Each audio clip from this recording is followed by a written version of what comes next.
Allora, il nostro ospite lo conoscete, se non lo conoscete ve lo presento subito, è Roberto Volpe, ben ritrovato, Presidente URIPA, Unione Regionale Istituzioni e Iniziative Pubbliche e Private per l'assistenza agli anziani, le RSA sostanzialmente, sì. Sono le case di riposo pubbliche. E private dell'area no profit. Dell'area però no profit. E allora, target sono persone molto anziane, per lo più in difficoltà non autosufficienti, non necessariamente tutti, ma ci rivolgiamo anche alle famiglie, perché c'è una questione che emerge sempre più nella sua evidenza, nell'allarme anche che desta. Sembra che tutte le istituzioni per lo più vogliano portare verso la domiciliarietà, no, la persona anziana, più si va in là nel tempo, e non necessariamente la domiciliarietà è il migliore delle soluzioni, cioè in astratto se lo dico a un giovane o a una persona che adesso è anziana e autosufficiente, dice sì, io voglio stare qua a casa mia finché morte non mi separi, e viene da sé, sembra logico. Poi però subentrano delle componenti fisiologiche e anche psicologiche di non poco conto, e quindi non è più la soluzione migliore a volte stare a casa, a meno che la struttura di ricettività per anziani, la RSA della situazione, non sia veramente fatiscente, senza personale, oppure gestita veramente malissimo. Però qua siamo in Veneto, qui parliamo di questa realtà, alti e bassi, macchie di leopardo, ma tutto sommato siamo a un certo livello. Presidente, qual è un po' la sua posizione? Anzitutto grazie per l'invito e buonasera alle sue telespettatrici e telespettatori. Ma è una bellissima domanda che mi permette intanto di dire quanti siamo in Veneto. Oggi il Veneto fortunatamente è una regione che ha una copertura di strutture residenziali per anziani, oggi conosciute come RSA, in Veneto ci chiamiamo centri servizi, ma va bene così. 32.500 posti letto indicativamente, 350 strutture distribuite nelle varie province. Media di età dei nostri ospiti siamo sopra gli 82 anni, 75%, siamo vicino all'80% di ospiti femminili. In questo contesto abbiamo circa 27.000 dipendenti, collaboratori preferisco chiamarli. Allora, è vero, noi oggi stiamo orientando tutte le politiche degli anziani alla domiciliarietà.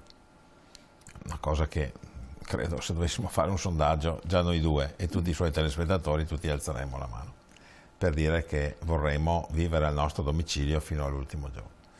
Purché assistiti, accuditi opportunamente, esatto, non abbandonati a noi stessi, arriviamo perché lì. sennò... Quindi questo indirizzo, a mio avviso esclusivamente populistico e propagandistico, sta facendo distogliere dall'attenzione quello che invece è il ruolo fondamentale che hanno oggi le nostre strutture e quelle che avranno domani. Noi dobbiamo pensare che ogni anno in Veneto, ogni anno, ci sono 2.000 ultra novantenni in più. Chi immagina che all'interno di questi ultra novantenni non ci sia nessun non autosufficiente, in condizione di non autosufficienza, ripeto, non assistibile a domicilio, dice o finge, mente sapendo di mentire. Secondo aspetto, questo è un paese d'Italia che oggi ha 4.800.000 ultra ottantenni, che nel 2050 saranno 8 milioni.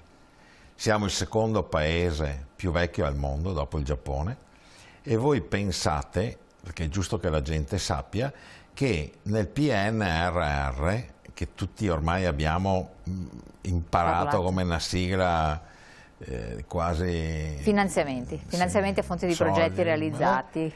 Ecco, voi pensate che all'interno di questa montagna di denaro che non si è mai visto, ripeto, il secondo paese più vecchio al mondo, non c'è un centesimo da destinare alla residenza per anziani.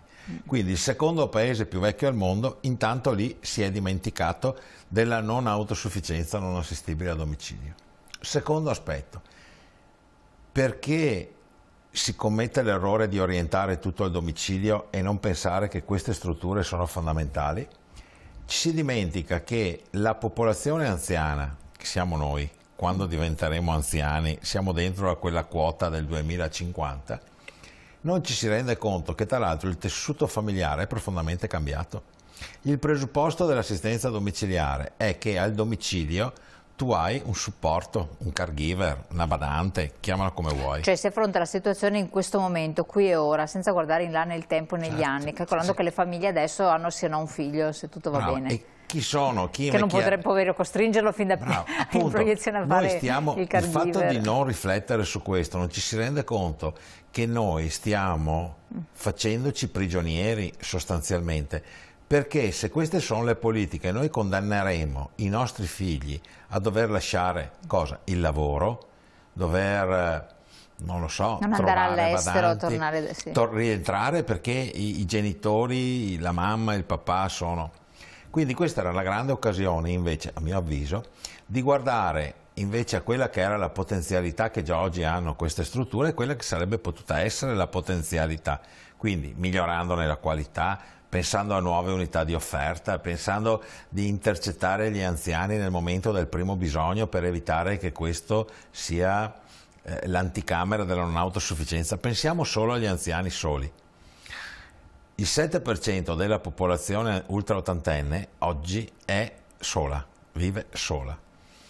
Un anziano solo al quarto piano di un palazzo senza ascensore è una persona destinata ad arrivare alla condizione di non autosufficienza in tempi brevissimi, perché non potrà permettersi di fare 4 piani di scale, non potrà permettersi di fare una vita normale e probabilmente non avrà neanche la possibilità di avere tanta gente che lo vada a trovare. Perché? Perché 4 piani di scale sono una montagna per un anziano. Se noi quell'anziano lo mettessimo al piano terra, quell'anziano non sarebbe più un anziano prigioniero, ma sarebbe una persona libera. Allora, quando io dico che questo è un paese che fa il censimento degli alberi secolari e i nostri sindaci non sanno dove sono i loro anziani che vivono soli, è un tema? Censire gli anziani soli dovrebbe essere quasi un obbligo. Censire vuol dire io devo sapere il mio anziano solo dove vive, come vive, con chi vive. Ecco, però diventa quasi impossibile perché ce ne sono talmente tanti. Poi li dice piani terra, è vero, però ci sono tanti anziani anche al piano terra che non possono uscire di casa perché appunto, essendo anziani, 90 anni, non tutti possono camminare e uscire in strada. Cioè, anche col deambulatore è pericoloso se non sono accompagnati. Chi li porta fuori? Però vede, allora, intanto abbiamo fatto l'esempio di 2. Abbiamo la soluzione per i 2? Non lo so, ma probabilmente sappiamo che abbiamo l'anziano al quarto piano e l'anziano solo che vive al piano terra. Intanto lo sappiamo. Poi gli strumenti da mettere in campo quali sono? Il mondo del volontariato, il mondo dell'associazionismo, del vicinato. Allora, però bisogna osservare, conoscere e poi agire. Oggi noi queste cose non le sappiamo, non sappiamo se l'anziano a cui fa riferimento a lei c'è, e non sappiamo, c'è, ma non sappiamo dov'è. E quello a cui facevo riferimento io, sappiamo che c'è, ma non sappiamo dov'è. Allora, il fatto di un paese di vecchi e vecchio ha la necessità di fare politiche in questa direzione. Un paese, il secondo più vecchio al mondo, che ancora oggi non ha un ministero dedicato agli anziani e alla non autosufficienza, è da porsi la domanda. Allora c'è il Ministero dello Sport, il Ministero della Disabilità, peraltro con un ministro bravissimo che, dedicandosi full time al mondo della disabilità, eppure i disabili sono sicuramente una categoria numericamente inferiore, sta facendo bene. Possiamo elencarli tutti i ministeri della pubblica istruzione, e non esserci un ministro con una delega specifica agli anziani, ripeto, con i numeri che abbiamo e con problematiche che si trascinano. Io le chiedo una cosa, se per caso le è capitato o meno, visto che lei si occupa tantissimo tempo di questo. Il primo paese è il Giappone. In Giappone ci sono provvedimenti, c'è qualcosa che può essere di ispirazione oppure no, perché allora, ce ne sono veramente tanti, ma hanno anche una qualità di vita dignitosa, sembra. Allora, è un paese numericamente più piccolo di noi, molto più vecchio, con una cultura molto diversa dalla nostra, che sta vivendo grandi difficoltà per questo problema, perché poi il combinato disposto di questo fattore è l'incrocio tra i costi, le dinamiche pensionistiche e i costi sanitari che aumentano. Noi tra l'altro andremo incontro a una popolazione anziana in Italia con una pensione bassa, con una mamma mia. pensione che arriverà con un potere d'acquisto molto inferiore a quella di adesso, perché gli anziani che diventeranno, le persone che diventeranno anziane nei prossimi 20 anni probabilmente avranno delle pensioni inadeguate a quello che sarà il costo della vita, perché perderanno la parte del metodo retributivo e andranno solo con il metodo contributivo. Anche qui sappiamo che c'è quel tipo di appuntamento. È possibile che non riusciamo a far capire alle giovani generazioni, alle generazioni intermedie, che bisogna pensare anche al futuro? Allora, io l'ho fatto qualche anno fa di fare una piccola assicurazione sulla condizione di non autosufficienza, ma ho chiesto a mio figlio, che ha 25 anni, di farla e la sta già facendo, è partito adesso. Però col fatto che, qui ci colleghiamo all'altro grande problema, che tanti giovani trovano lavoro tardi, trovano lavori intermittenti con retribuzioni anche abbastanza basse, fa sì che il primo problema è dire tanto se riesci a prenderti un mutuo con i tassi di interesse alle stelle e quindi andare autonomo fuori di casa, figurarsi poter accendere un'integrativa. Bene, però pensiamo se fossimo uno Stato intelligente che defiscalizza ad esempio questo onere, esatto, lo Stato ci guadagnerebbe molto il giorno in cui non deve più intervenire, come il tema delle liste d'attesa negli ospedali. Io sorrido molto quando leggo tutti questi provvedimenti per ridurre le liste d'attesa ed altro, e sono probabilmente affermazioni anche un po' populistiche, perché basta entrare in ospedale, è impossibile regredire le liste d'attesa perché sono destinate a crescere, perché l'anziano è anche un grande consumatore di sanità. Chiunque di noi entri nell'androne di un ospedale e si guarda attorno, non è che la media di età sia di 20-30 anni, sono tutte persone molto anziane, perché più cresce l'età più crescono questi tipi di bisogni, e quindi l'anziano per sua natura è un consumatore di prestazioni sanitarie. Però vede, il problema di questo paese è un problema che, e io veramente non lo capisco, di questi temi non se ne parla. Cioè sembra che o i numeri spaventano talmente tanto per cui nessuno vuole parlarne, perché chi tocca muore. Si pensi anche la tempesta perfetta di questo momento. Abbiamo una popolazione anziana che cresce, una famiglia che è mutata, sta mutando e muterà anche sotto questo profilo. I boomer sono gli anziani di domani, certo. E i boomer chi sono? Sono quelli degli anni 60. Io sono boomer, dagli anni 50 al 64 danno più o meno. Beh, ok. E questi chi sono? Persone, 2 su 3 separate, con un figlio, e continuiamo a dire risolveremo tutto col domiciliare. Non abbiamo forza lavoro, perché già oggi nelle nostre 350 strutture, se noi oggi sul mercato del lavoro ci fossero 3.000 operatori sociosanitari, sarebbero tutti occupati. Facciamo i corsi di formazione, non riusciamo neanche a coprire i posti dei corsi che annualmente vengono fissati dalla Regione. Quindi continua ad essere una professione che anche questa non ha appeal. Ma l'età media, ho visto i dati degli ultimi corsi, quasi il 50% degli iscritti ha più di 50 anni, quindi viene considerato quasi un lavoro residuale, quando invece è un lavoro, a mio avviso, e chi lo fa, di grande qualità. Sotto il profilo delle retribuzioni, secondo me, ancora inadeguate, ma come tante altre professioni. Sì, no, infatti, come anche nell'ambito stesso sanitario. Infatti. Tema infermieri, la stessa cosa. Io ricordo di aver scritto nel 98 la prima lettera, quando ci fu l'emergenza infermieristica di quegli anni. Stiamo parlando di 20 anni di emergenza infermieristica e siamo arrivati qui. Oggi ci reggiamo perché siamo riusciti a far entrare 600 infermieri stranieri in questo ultimo anno e mezzo, altrimenti i posti letto occupati non sarebbero 32.000, ma saremmo sotto i 25.000. La pressione a cui siamo sottoposti oggi da parte delle famiglie, io non l'ho mai vista in 30 anni, mai vista, perché noi abbiamo la gente fuori dalle nostre strutture aggrappati alla porta, perché sono tutti in situazioni di emergenza. Quindi chi per la dimissione ospedaliera. Esatto. No, quindi restano le liste d'attesa per entrare nell'RSA. Mai come oggi. Mai stata una situazione come quella di oggi, perché al di là del numero della lista d'attesa c'è una situazione emergenziale da parte delle famiglie che è spaventosa. Quindi impegnative di residenzialità, che sarebbe la quota, no, Sì. della regione di supporto alla famiglia per poter mantenere nella struttura, contingentate, addirittura a volte si rischia che vengano... Quello è il numero per cui... non si può... altri non ne possono usufruire, cifre alte per mantenere la persona nella casa di riposo. Ma se la persona ha la disponibilità economica, c'è posto oppure no? Perché voi dicevate a volte abbiamo dei posti...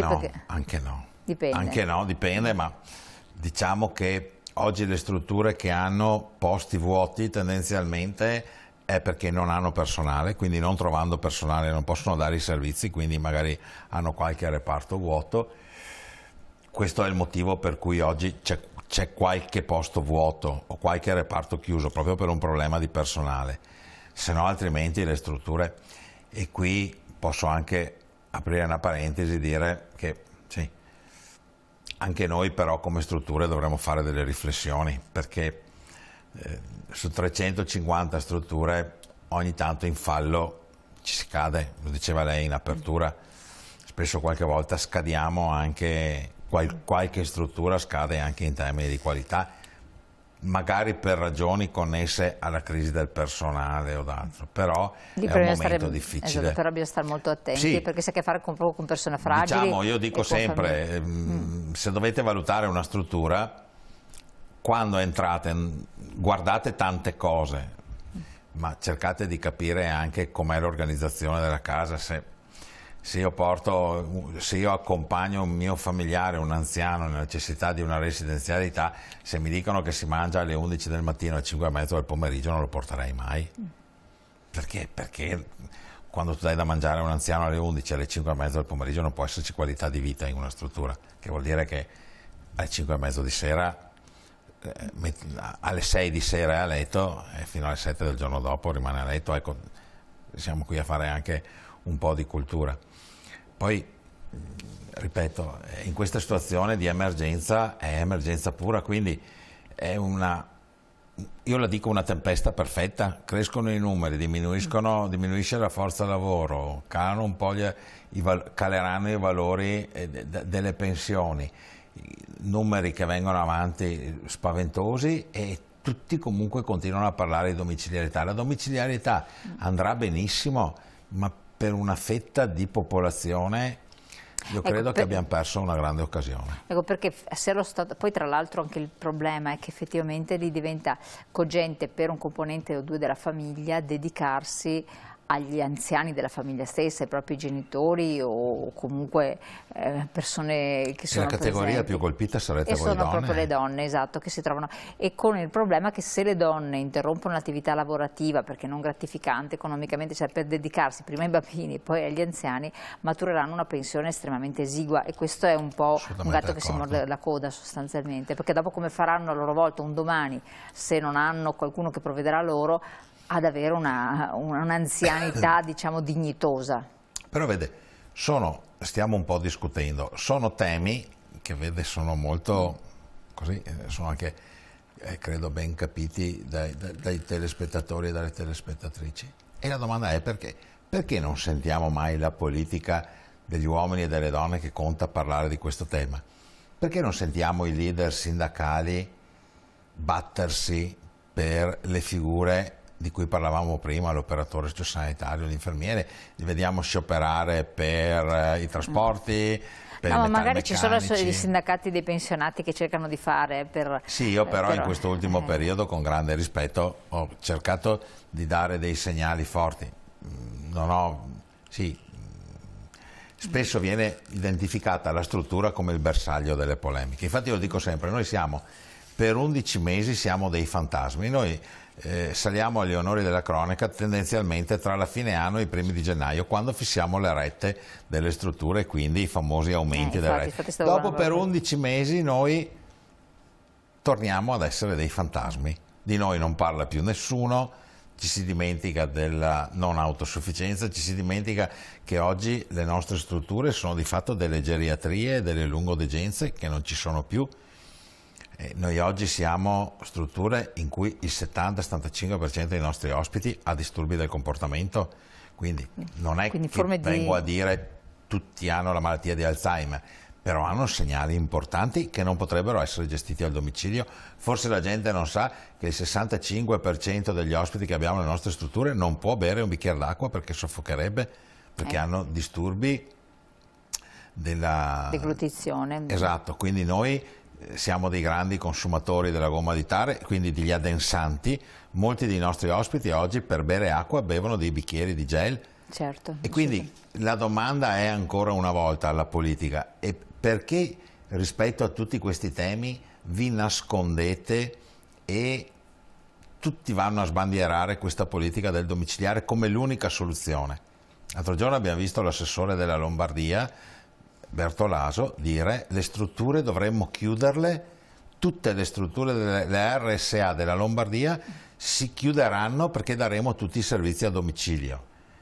Io mi sono permesso di dire che forse era meglio che facesse un altro mestiere, perché non si può fare un'affermazione di questo tipo, vuol dire non sapere, non aver neanche avuto l'umiltà di entrare in una delle nostre strutture. Allora, Presidente, lei ha lanciato diversi motivi di riflessione, io la ringrazio. L'altro tema è quello che sono sollevato anche il sindacato dei pensionati, è che le RSA hanno bisogno non solo di soldi, e questo è un dato di fatto, ma anche di una riorganizzazione interna, quindi in questo si aprirebbero anche dei versanti, proprio come diceva lei, per il personale, per rendere più di appeal stesso l'attività che viene svolta all'interno, che è anche una missione tra l'altro, quindi ci sono persone che hanno proprio una vocazione, che devono essere valorizzate, sostenute, perché quando le persone lavorano in un ambiente che gratifica, che soddisfa, la resa è anche senza dubbio eccezionale, però bisogna occuparsi anche di loro, quindi non solo di chi sta dentro, degli ospiti, delle famiglie che devono poterli fare entrare e mantenere anche economicamente, e poi di chi ci lavora. E quindi lei lo sa benissimo perché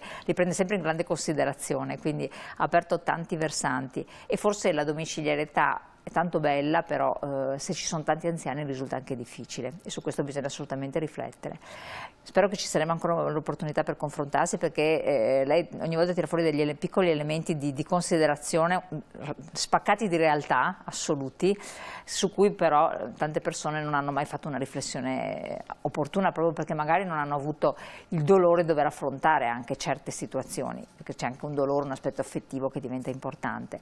Se però questi luoghi fossero luoghi di passaggio fisiologico, come l'asilo per i bambini, cioè il distacco è sempre doloroso, però poi il bambino all'asilo ci va anche volentieri, potrebbero essere affrontati diversamente, quindi questa è anche un po' una considerazione che andrebbe fatta. Io la ringrazio. Grazie a lei.